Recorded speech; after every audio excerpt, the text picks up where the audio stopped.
আজি পবিত্ৰ বলবম উপলক্ষে আজি শিঙৰীৰ ঐতিহাসিক শ্ৰী শ্ৰী গুপ্তেশ্বৰ দেৱালয়ত হেজাৰ হেজাৰ ভক্তৰ সমাগম ঘটিছে। উল্লেখ্য যে আজি শাওন মাহৰ প্ৰথমটো সোমবাৰ অৰ্থাৎ প্ৰথমটো বলবম।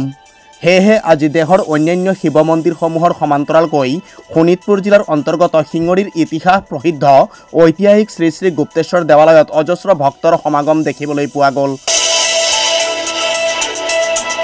ৰাজ্যৰ বিভিন্ন প্ৰান্তৰ পৰা ভক্তসকল আহি শিঙৰীৰ ঐতিহাসিক শ্ৰী শ্ৰী গুপ্তেশ্বৰ দেৱালয়ত পূজা অৰ্চনা কৰি বিশ্বশান্তিৰ কামনা কৰিছে।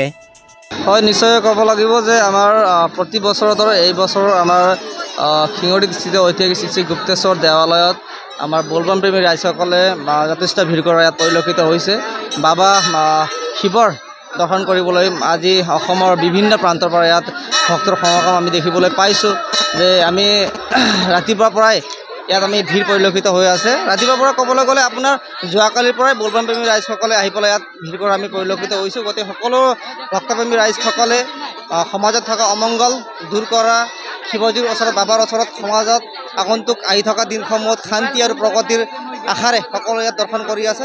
গতিকে সকলো ৰাইজক আহক আমাৰ শ্ৰী শ্ৰী গুপ্তেশ্বৰ দেৱালয়ত আহি বাবাৰ দৰ্শন কৰক আৰু সমাজত থকা অমংগলসমূহ দূৰ কৰাৰ কাৰণে বাবাৰ কাৰণে আশীৰ্বাদ গ্ৰহণ কৰক বুলি আমি কামনা কৰিছোঁ।